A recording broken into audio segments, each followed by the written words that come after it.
ओम शांति। आप सब ने बहुत सुंदर योगिक एक्सरसाइज भी की और इसके साथ साथ स्पिरिचुअल एक्सरसाइज भी की। ये जब दोनों मिल जाती हैं, फिजिकल एंड स्पिरिचुअल, तो जीवन में परफेक्शन आ जाती है। केवल जो लोग फिजिकल पर ही फोकस करते हैं तो वो कई बार इस दृष्टि से पीछे ले जाते हैं कि आध्यात्मिक विकास पूर्णतया नहीं होता। तो हमें दोनों को ही साथ लेके चलना है। और आज हमने ये अच्छी एक शुरुआत की है कि पहले फिजिकल आसन भी चलेंगे और उसके साथ साथ ये जो मेडिटेशन के हम लोग प्रयोग करते हैं वो भी चलेंगे। और तीसरा जो है, हम लोग कोई ना कोई टॉपिक लेते हैं, आप जनरल इंटरेस्ट या हमारी स्पिरिचुअल अपलिफ्टमेंट के लिए, क्योंकि हम जानते हैं कि जो टॉपिक हमने लिया हुआ है, this is very important topic. कि लोग यही पूछते रहते हैं, राइट क्या है, रॉन्ग क्या है, गलत क्या है, सही क्या है। तो उसकी हम विवेचना कर रहे हैं। सत्य क्या है, असत्य क्या है, गुड क्या है, बैड क्या है, अच्छा क्या है, बुरा क्या है। तो इसकी एक समीक्षा करने की कोशिश हमने की है।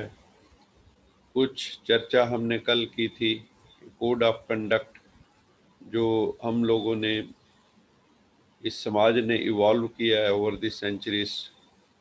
और कुछ सोशल सेटअप भी है, सामाजिक भी हमारे मूल्य हैं। उन सामाजिक मूल्यों का भी हम चर्चा आज करेंगे कि कौन कौन सी वैल्यू हमारी जो हैं सामाजिक, को हमारा समाज क्या एक्सेप्ट करता है, क्या रिजेक्ट करता है। वो वैल्यूज़ की भी हम अब चर्चा करेंगे।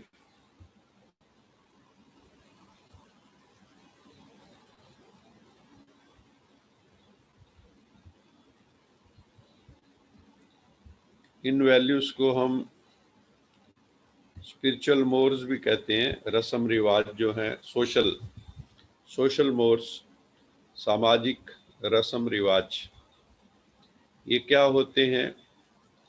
ये सामाजिक जो मूल्य होते हैं, समाज जिस चीज़ को परमिट करता है, जिस चीज़ को परमिट नहीं करता, जो सामाजिक नैतिक मूल्य हैं, और जो कुछ रिलीजियस, पॉलिटिकल या कल्चरल इन्फ्लुएंसेस जो हैं उससे निकले हैं। तो इसमें कुछ मूल्यों का, ये तो लंबी लिस्ट है, बहुत लंबी, लेकिन कुछ मूल्य इसमें दिए हुए हैं।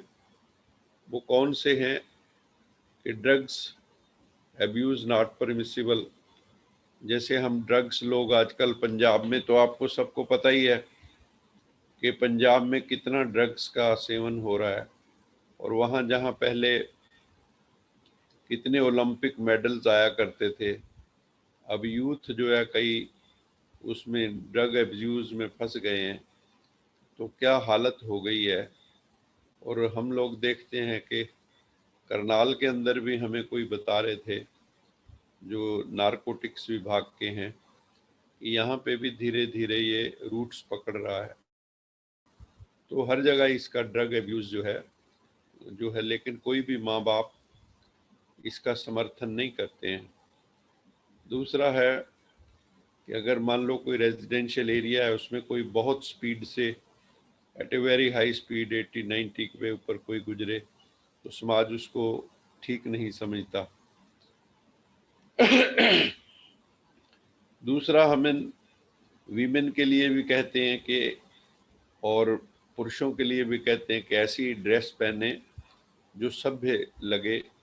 ऐसा न हो जो रिवीलिंग टाइप की हो। तो कहाँ पे भी जब वर्क में जाना है, वर्क प्लेस पे जाना है, तो इस तरह के कपड़े जो हैं वो लोग फिर जो है उसको परमिट नहीं करते हैं, या फिर उसको अच्छा नहीं समझते हैं, कुछ कहेंगे तो नहीं। दूसरा, pre marital and extra marital relation जो है वो समाज में अलाउड नहीं है। लेकिन आजकल धीरे धीरे ये सारी चीज़ें हम अपने आंखों के सामने घटित होते देख रहे हैं। तो ये रिलेशंस, शादी से अलावा इतर संबंध रखना, ये आजकल धीरे धीरे बढ़ रहा है, लेकिन ये मर्यादित नहीं है। फिर punctuality is expected in work locations, colleges, schools, everywhere.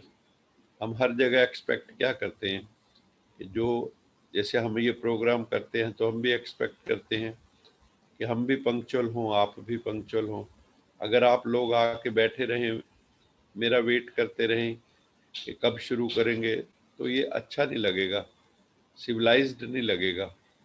तो हम हर जगह चाहते हैं कि जो प्रोग्राम जिस वक्त हो उसकी पंक्चुअलिटी हम मेंटेन करने की कोशिश करें, चाहे स्कूल हैं, कॉलेज हैं, वर्क लोकेशन है, और वैसे भी जहाँ पे भी कोई प्रोग्राम है कोशिश होनी चाहिए कि उसमें पंक्चुअलिटी मेंटेन हो।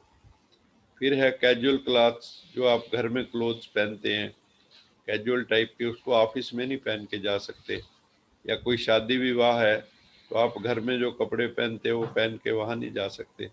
तो आपको सारे जो है बड़े विचित्र दृष्टि से देखने लगेंगे कि ये क्या बन के आ गए। या कोई डाइनिंग एस्टेब्लिशमेंट है जहाँ आपको डाइन करने जाना है, रात को खाना खाने के लिए जाना है, तो ये सारे सोशल मोर्स हैं।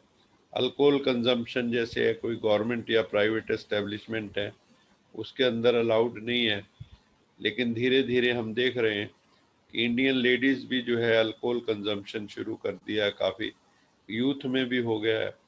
मैं तो काफ़ी केस जानता हूँ इस टाइप के। ओल्ड एज लेडीज़ भी दिल्ली में हमने देखा एक शादी के ऊपर कि वहाँ पे अल्कोहल कंजम्पशन 70 साल की लेडीज़ भी कर रही थी, 70, 60, 70। तो ये धीरे धीरे ये चीज़ें बढ़ रही हैं समाज में। Talking to oneself in public, इसका मतलब कई बार कई लोगों को आपने देखा होगा वो अपने से ही बात कर रहे होते हैं, तो सारे उनको बड़े ध्यान से देखने लगते हैं। मैंने कई बार देखा पहले कि कोई लोग साइकिल पे जा रहे हैं और साइकिल पे जाते जाते ही बातें कर रहे हैं अपने आप से। तो इस टाइप की अगर मान लो कोई सोशल गैदरिंग है, वहाँ पे कोई अपने आप से ही बात कर रहा हो, तो सारे उसको बड़े ध्यान से देखेंगे, कहेंगे ये नॉर्मल बिहेवियर नहीं है। और ये तो हम जानते हैं कि चोरी करना समाज के अंदर एक्सेप्ट नहीं करता कोई भी, कि आप जाएं किसी के घर में कोई चोरी कर लें, तो ये एक्सेप्टेबल नहीं है। ये सारे कैसे बने हैं, what is right what is wrong, कैसे हमें पता लगा कि चोरी करना अच्छा नहीं है? क्योंकि इनके कॉन्सिक्वेंसेस अच्छे नहीं होते हैं, इसके परिणाम अच्छे नहीं होते। और मान लो आपका बच्चा जवान हो गया है और पढ़ लिख भी गया है, डिग्रीज भी ले रही हैं, और अगर वो लाइवलीहुड नहीं अपनी कमाता, आजीविका नहीं कमाता अपने परिवार को सपोर्ट करने के लिए, तो उसको हम ठीक नहीं मानते। हम उसको मोटिवेट करेंगे, बच्चे यंग हैं उनको कहेंगे पढ़ो लिखो। तो ये सारी चीज़ें जो है ये सोसाइटी हमसे एक्सपेक्ट करती है। Nudity in public is not acceptable, कोई नग्नता हो समाज के सामने, कोई आके नग्न खड़ा हो जाए, तो वो स्वीकार्य नहीं है। People are expected to be honest. हर एक को हम क्या उम्मीद करते हैं, हमारे साथ सब ईमानदार हों, हमारे साथ कोई बेईमानी ना करे, लेकिन हम भले ही कर लें। कई लोग डिसऑनेस्ट हो जाते हैं, लेकिन dishonesty as a norm is not accepted. इसको जो बेईमानी है, किसी के साथ धोखा फरेब करना, ये स्वीकार्य नहीं है। Respect for other people property, जो दूसरों की प्रॉपर्टी है उसका भी हमें सम्मान होना चाहिए। कई लोग दूसरों की प्रॉपर्टी पे नज़र रखते हैं। यूपी के अंदर हमारे एक मित्र हैं, उन्होंने प्लॉट लिया था, तो ये जो गुंडा तबका है उन्होंने उसके ऊपर काबू कर लिया और आज तक वो उसको छुड़वा नहीं पाए। If A promise is made, जो आपने किसी से वायदा किया है तो उसको हमें रखना चाहिए, ये समाज हमसे उम्मीद करता है। Bigamy is not accepted in most areas. आपके पास एक पत्नी है और दूसरी शादी आप करना चाहते हैं, तो कानूनी तौर पे आप एक्सेप्टेबल नहीं है, समाज में भी एक्सेप्टेबल नहीं है, लेकिन जो है मुस्लिम्स के अंदर अलाउड है, तो वहाँ वो कर लेते हैं। और इंसेस्चुअस बिहेवियर जो है या क्लोज इन ब्रीडिंग जिसको कहते हैं, कि अपने रिश्तेदारों के अंदर ही बहुत नज़दीकी बहन भाई के रिश्ते कई जगह कर दिए, कई बार फर्स्ट कज़न जो है वहाँ शादी कर देते हैं, तो इसको नॉर्मल नहीं समझा जाता, लेकिन कई मुस्लिम्स में ये होता है, तो ये एक्सेप्टेबल नहीं है। क्योंकि अगर हम क्लोज इन ब्रीडिंग करते हैं तो उससे क्या होता है कि जो बच्चे पैदा होते हैं वो आगे चल के लंगड़े लूले पैदा होने शुरू हो जाते हैं। तो ये जेनेटिक की दृष्टि से, जेनेटिक्स, क्योंकि मैं तो जेनेटिक्स का विद्यार्थी रहा, तो उसमें हमने यही देखा कि इन ब्रीडिंग अलाउड नहीं है।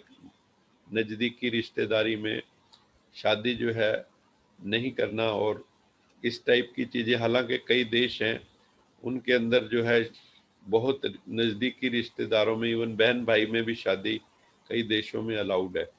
तो this is not fair. Social mores जो है रस्म रिवाजें और क्या है, मान लो आपको किसी ने कोई सेवा की आपकी, या कोई आपको गिफ्ट दी, तो क्या एक्सपेक्ट करते हैं कि हमें थैंक यू तो कहना चाहिए, उनका धन्यवाद तो करना चाहिए।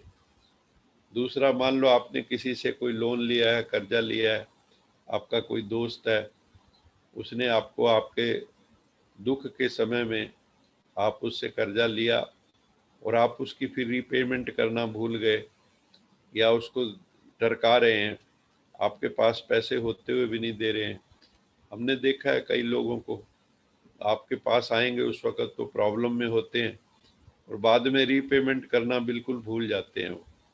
उनको बहुत बार चिताना पड़ता है कि आप जो है डोंट डू दिस, लेकिन कई रीपेमेंट नहीं करते हैं।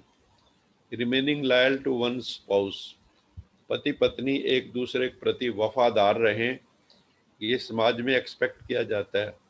This is right.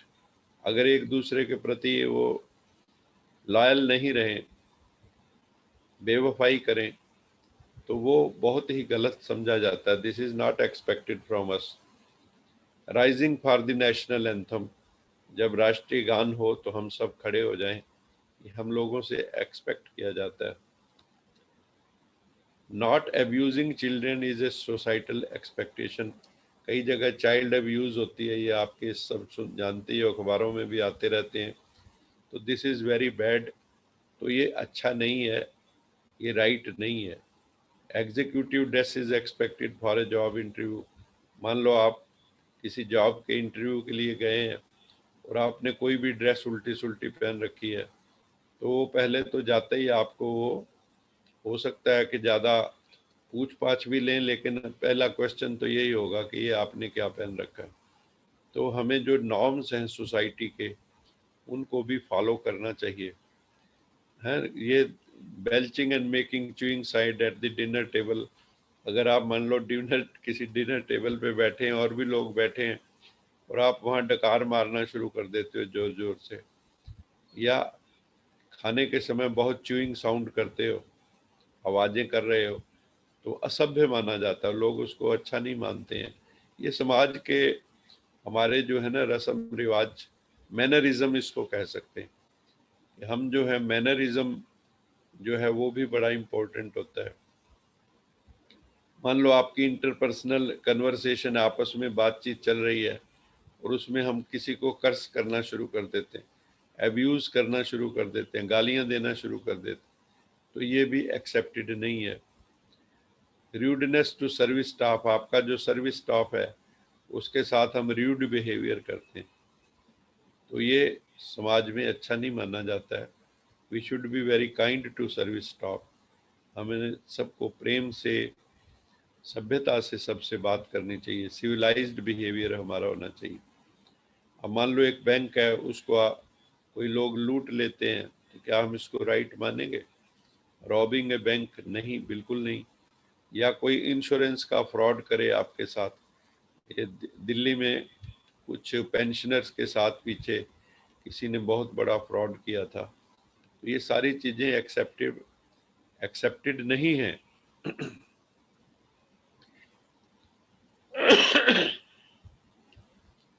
फिर है गोइंग टू वर्क और स्कूल बेयरफुट। अगर कोई नंगे पैर स्कूल चला जाए या आप अपने ऑफिस में नंगे पैर चले जाएं, तो सारे बड़े हैरानी से देखेंगे आपको कि ये क्या बन के आ गया। लेकिन गांव में कई लोग पहले नंगे पैर ही स्कूल चले जाते थे गरीबी के कारण।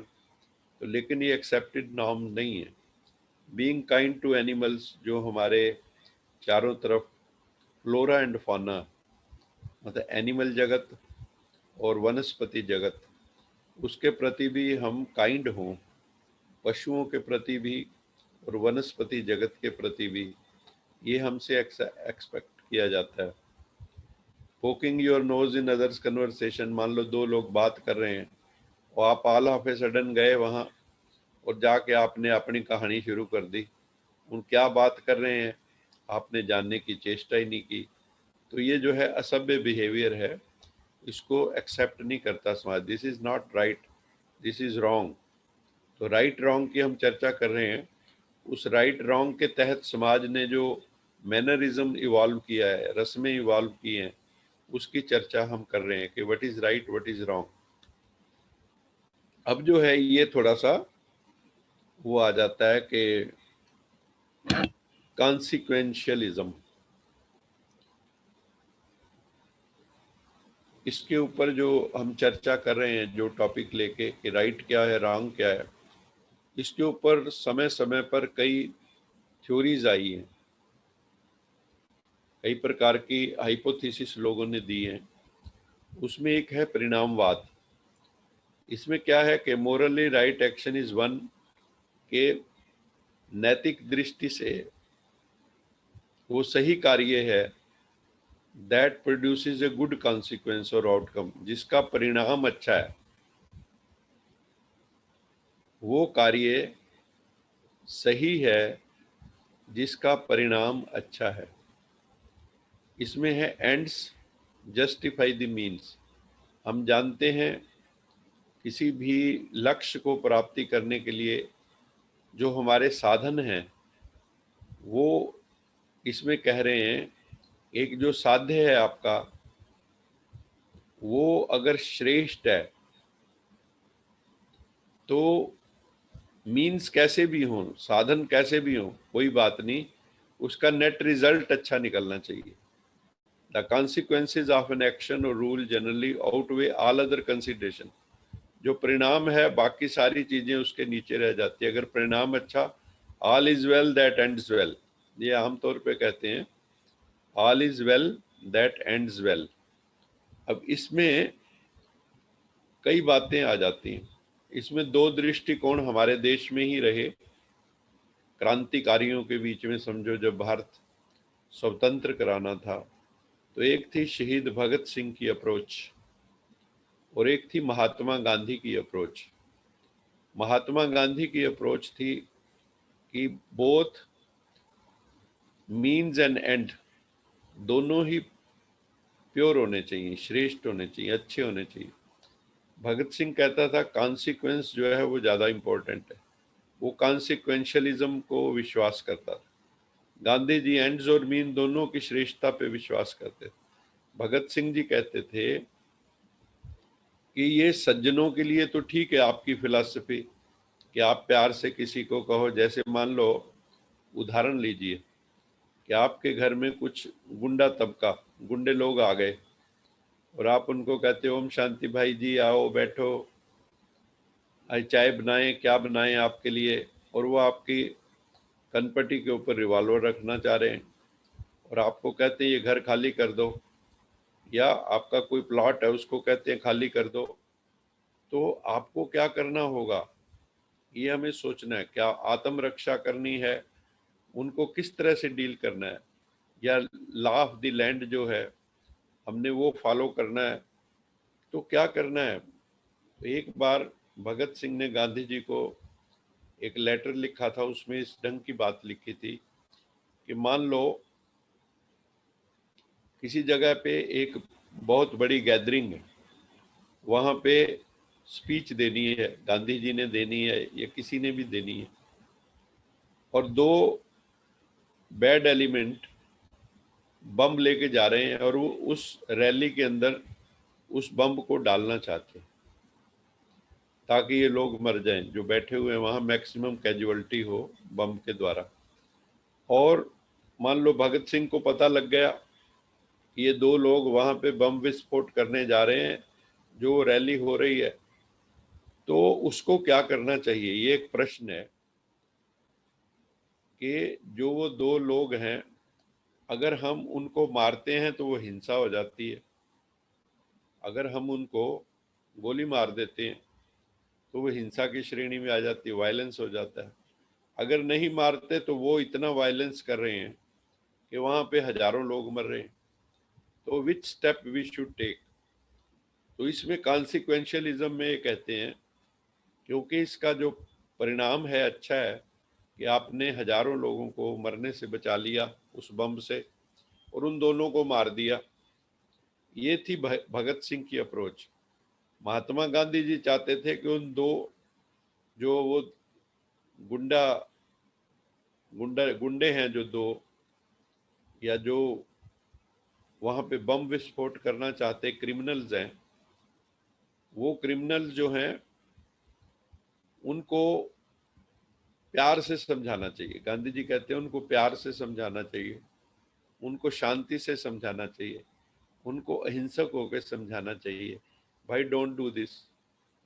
अब सवाल ये होता है कि क्या वो आपकी बात मानेंगे या पहले आपको ही मार देंगे? क्या हमारे में इतना आत्मबल है कि हम उसको समझा के उनकी मनोवृत्ति को बदल सकें? ये एक बहुत बड़ा क्वेश्चन है। तो गांधी जी और शहीद भगत सिंह के इसके ऊपर डाइवर्जेंट ओपिनियंस थी। भगत सिंह कहते थे कि क्रांति से शांति आएगी, क्रांति से देश आजाद होगा, ये अंग्रेज लोग वैसे इस देश को छोड़ के नहीं जाएंगे, इनके कानों के ऊपर विस्फोट करना जरूरी है, तभी ये डर के मारे छोड़ के जाएंगे। गांधी जी चाहते थे ये प्यार से चले जाएंगे। तो वो चाहते थे शांति से क्रांति हो। भगत सिंह कहते थे क्रांति से शांति आएगी, गांधी जी कहते थे शांति से क्रांति आएगी। तो क्योंकि ये देश की आज़ादी का मामला था, तो हम इन दोनों धारणाओं को अगर मिला देते हैं, क्रांति से शांति और शांति से क्रांति, तो एक परफेक्ट कॉम्बिनेशन हो जाता है। तो इसमें कॉन्सिक्वेंशलिज्म के अंदर परिणाम पे जोर देते हैं कि एंड रिजल्ट क्या निकला, लेकिन जो है इसके ऊपर भी कई प्रकार के वो हैं। इसमें जो किसी ने कांस्टेंट कही, वो कहता है हाउ टू जज द कॉन्सिक्वेंसेस एंड हु जजेस देम। उसको कौन जज करे कि ये ठीक है या गलत है? हाउ टू जज द कॉन्सिक्वेंस, जो परिणाम निकला ये सही है नहीं है। तो ये हमारे अंदर जो हमारी जो मोरल वैल्यूज़ हैं, सोशल वैल्यूज़ हैं, स्पिरिचुअल वैल्यूज़ हैं, कल्चरल वैल्यूज़ हैं, उसी के आधार पर हम वो जज कर सकते हैं। एक और जो घटना बड़ी इम्पोर्टेंट हम सब ने सुनी हुई है,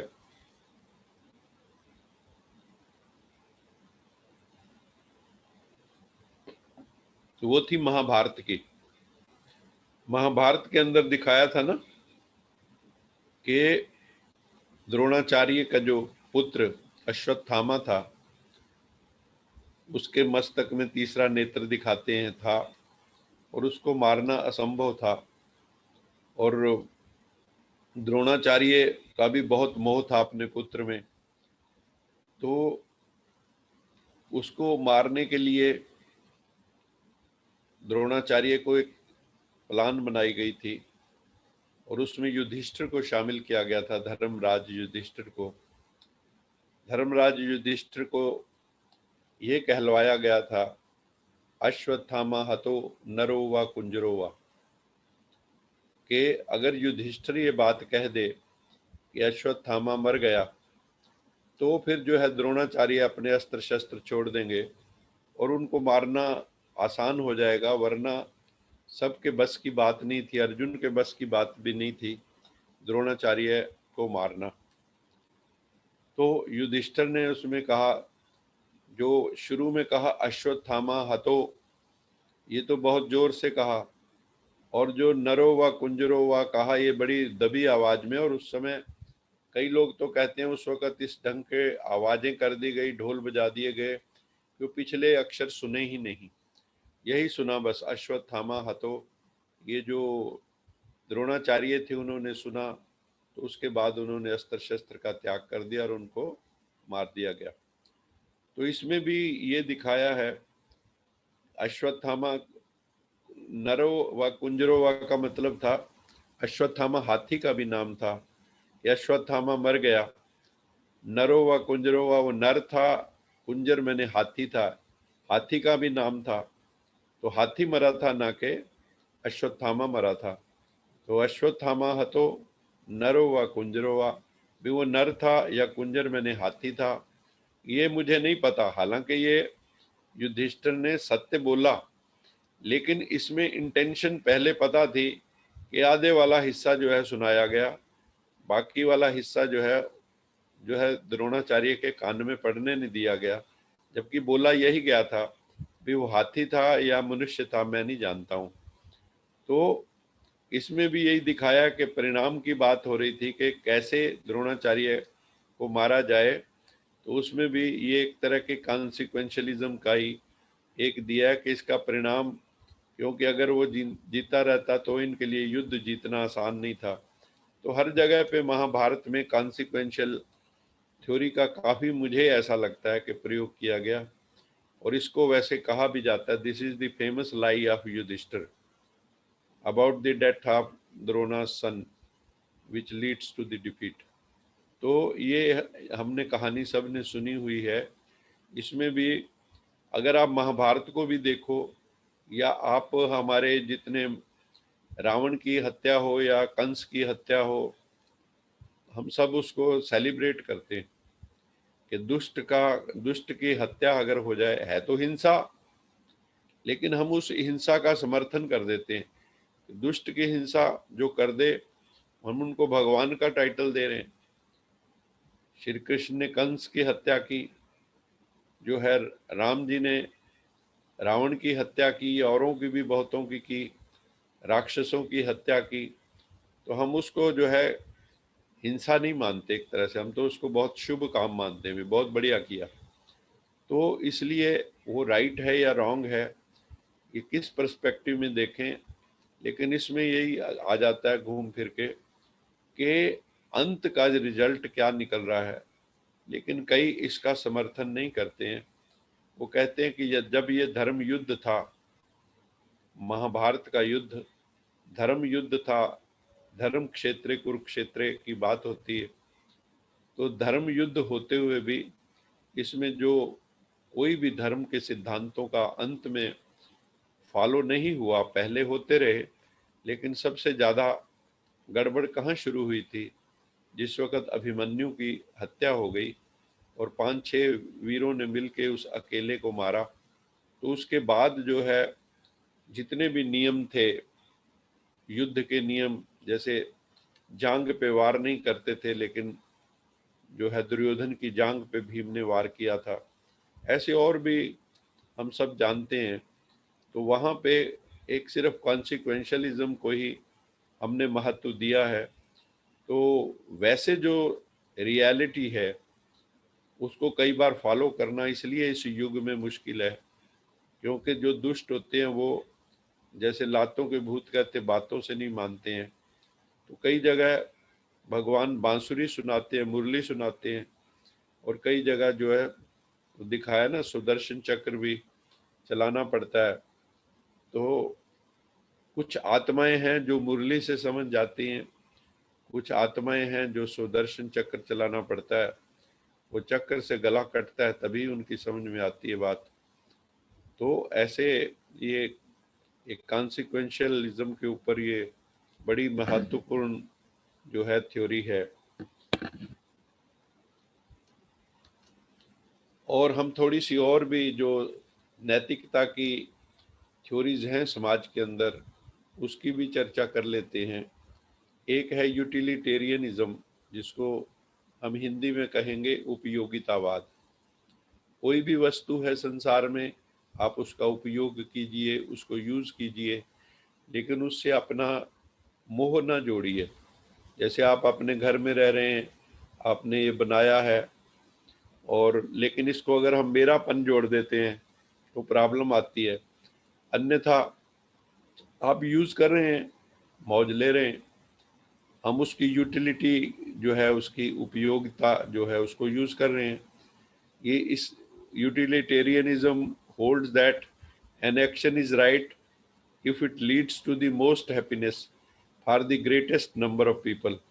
कोई भी चीज जो समाज के ज्यादातर लोगों के लिए उपयोगी है और वो सबको प्रसन्नता देती है, तो वो भी जो है शुभ है, वो राइट है। हम चर्चा कर रहे हैं ना राइट की, राइट क्या है, रॉन्ग क्या है।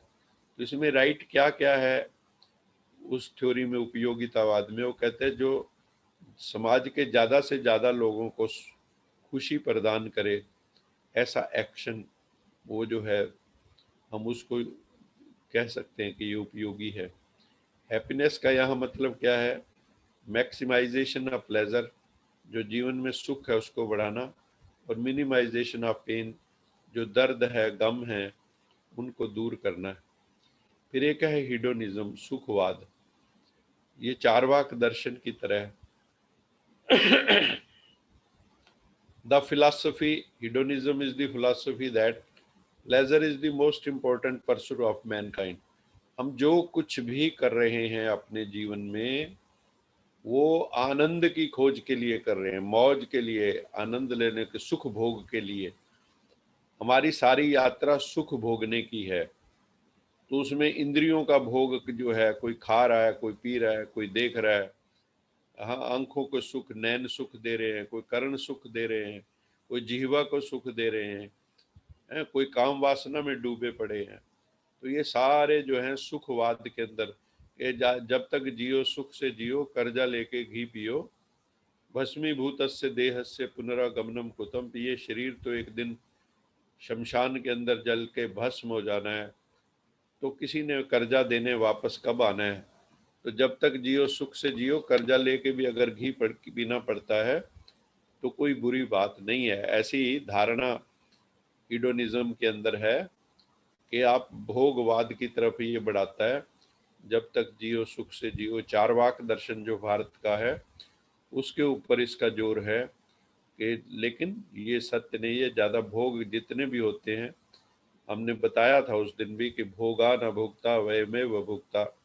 हम सोचते हैं हम भोगों को भोग रहे हैं, लेकिन हम खुद भोगे जा रहे हैं। वास्तव में हम शराब नहीं पीते, शराब हमें पीती है। हम सिगरेट नहीं पीते, सिगरेट हमें पीती है। ये बोध अगर जागृत हो जाए तो मानवता का कल्याण हो जाए।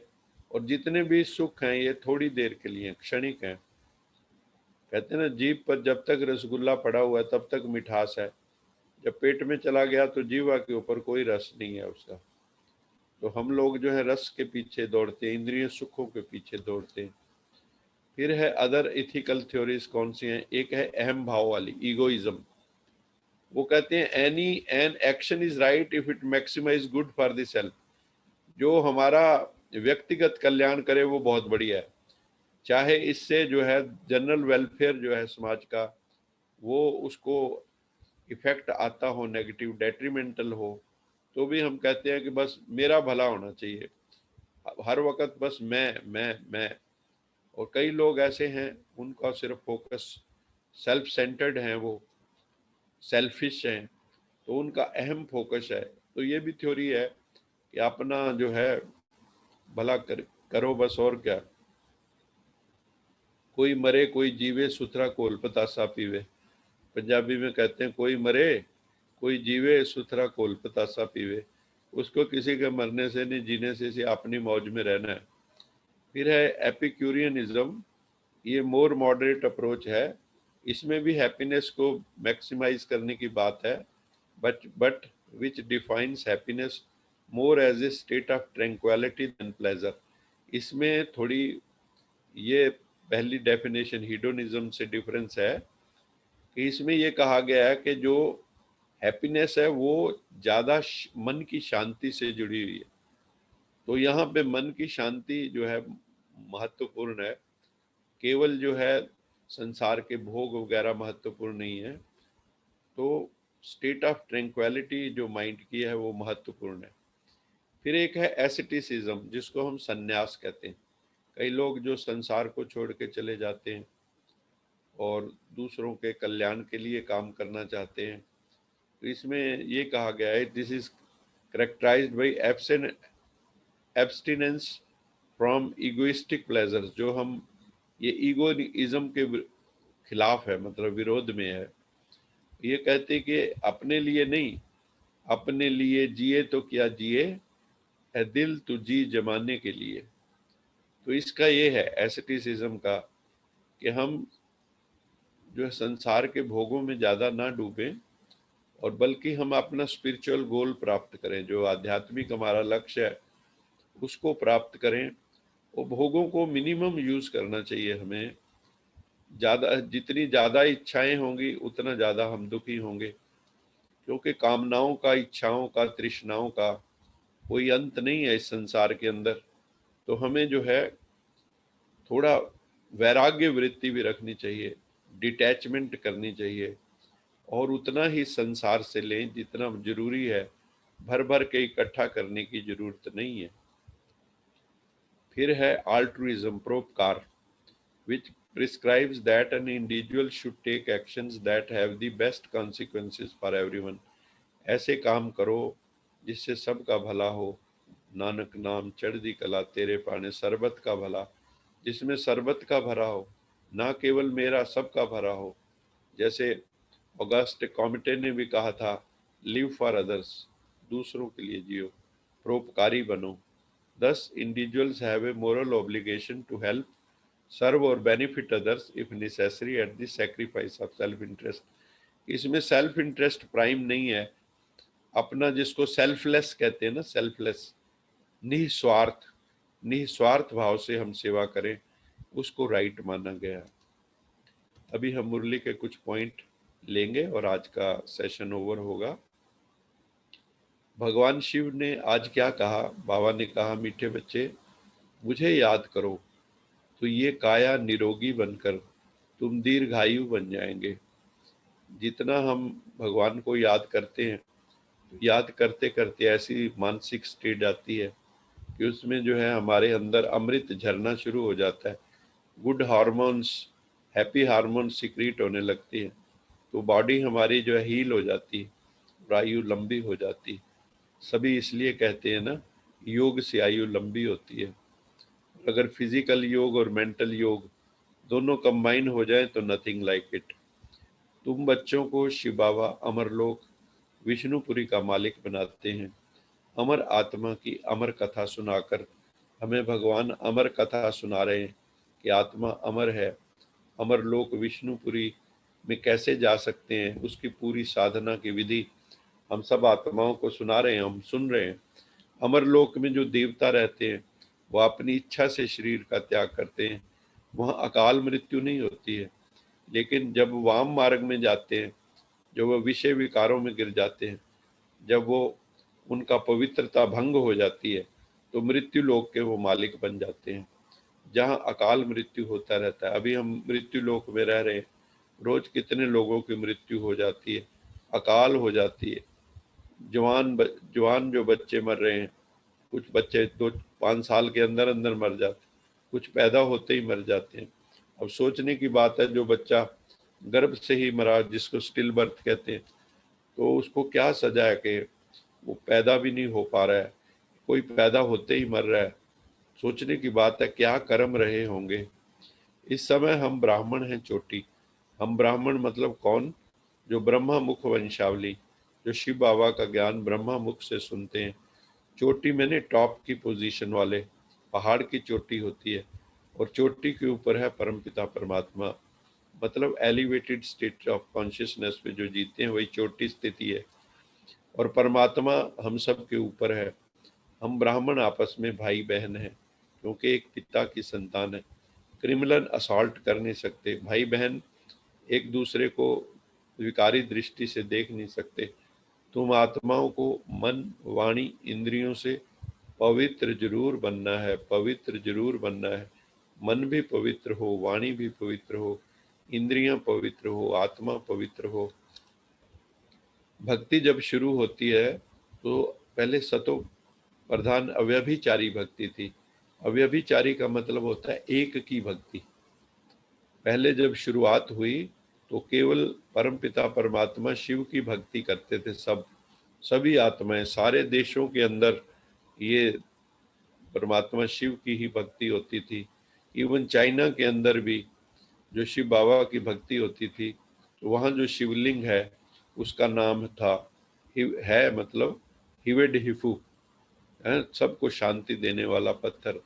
देखो मक्के के अंदर भी मुसलमान लोग किसी की पूजा नहीं करते, लेकिन उसको चूमने के लिए हज करने जाते हैं, तो उस पवित्र पत्थर को चूमते हैं जिसको कहते हैं संगे अस्वद। तो वो भी कर रहे हैं, है वो भी शिवलिंग ही। फिर भक्ति भी रजो तमो हो गई। फिर हमने अनेकों को याद करना शुरू कर दिया, जिससे भी हमारा उल्लू सीधा होता हो। हमें मतलब ये नहीं था कि भगवान कौन है, हमें तो ये था कोई भी हो, चाहे पीर बाबा के ऊपर जाके वीरवार को जोत जगानी पड़े, हम सब तैयार हैं। हम कुछ भी करने को तैयार हैं, हमारा काम होना चाहिए, क्योंकि हम सकामी भक्त बन गए, निष्कामी नहीं रहे। भगवान को छोड़कर देवी देवताओं, गुरु गोसाइयों को याद करने लगे। तो हमने तिराहे पे चौराहे पे तेल चढ़ाने लगे, वहाँ टूने टपाने करने लगे, वृक्षों को जाके धागे बांधने लगे और भगवान को भूल गए। जो असली शक्ति थी उससे डिस्कनेक्ट हो गए। महाशिवरात्रि भारत में मनाते हैं तो जरूर शिव बाबा भारत में ही आते हैं, आकर विकारों की रात्रि, रात्रि कहते हैं ना शिवरात्रि, कल्याणकारी रात्रि। किस चीज की? जो विकारों की रात थी, जहां हम धक्के खा रहे थे विषय विकारों में, उसको आके दूर कर देते हैं। और निर्विकारिता, प्योरिटी का दिन आने वाला है, जिसे हम सतयुग कहते हैं।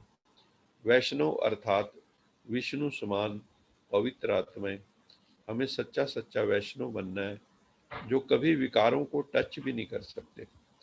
वैष्णव कौन है? जो काम क्रोध लोभ ओंकार को संकल्प में भी टच ना करे, थॉट में भी। और भोजन भी जिनका शुद्ध हो, सतोगुणी हो, वो अशुद्ध भोजन ग्रहण नहीं कर सकते। तुम बच्चे अब मायापुरी से विष्णुपुरी में जा रहे। ये दुनिया मायापुरी है, बहुत आकर्षण है, झूठे आकर्षण, अंदर से सब खोखले बने हुए हैं। तो मायापुरी से विष्णुपुरी में अब हम जा रहे हैं, क्षीर सागर में जा रहे हैं, विषय सागर से। इसके लिए श्वासों श्वास शिव बाबा को दिल से याद करना है, बहुत प्रेम से याद करना है। याद करने से ही पवित्रता, सुख, शांति का वर्षा परम पिता परमात्मा से हमें मिलेगा। अगर हम परमात्मा को याद करेंगे, हम उसके वारिस हैं, तो हमें क्या मिलेगा भगवान से? पवित्रता मिलेगी। सबसे बड़ा गुण है पवित्रता। पवित्रता सुख शांति की जननी है। पवित्रता के दो बच्चे हैं, एक बेटा है एक बेटी है। पवित्रता का जो बेटा है उसका नाम है सुख, पवित्रता की जो बेटी है उसका नाम है शांति। तो अगर जीवन में पवित्रता आएगी तो सुख और शांति ऑटोमेटिकली आ जाएंगे हमारी जिंदगी में। शिव बाबा हमारा परम पिता भी है, परम शिक्षक भी है, परम सतगुरु भी है। जब आत्माएं संगम युग पर परम पिता परमात्मा से मिलती हैं तो पावन बन जाती हैं। अभी पतित से पावन बनने का मेला लगा हुआ है। शिव बाबा है ज्ञान का सागर।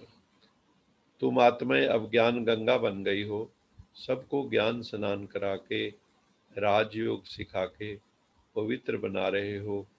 शिव सागर का परिचय देके यहाँ ले आए हो मेले पर, मतलब माउंट आबू में जो मधुबन है, वहाँ पर हम सब आत्माओं को ले जाते हैं शिव बाबा से मिलवाने, शिव बाबा से, शिव सागर से मिलवाने। इस समय हम आत्माओं के तीन पिता हैं, लौकिक अलौकिक। अलौकिक है प्रजापिता और पारलौकिक है शिव बाबा। एक है जिसने हमें जन्म दिया।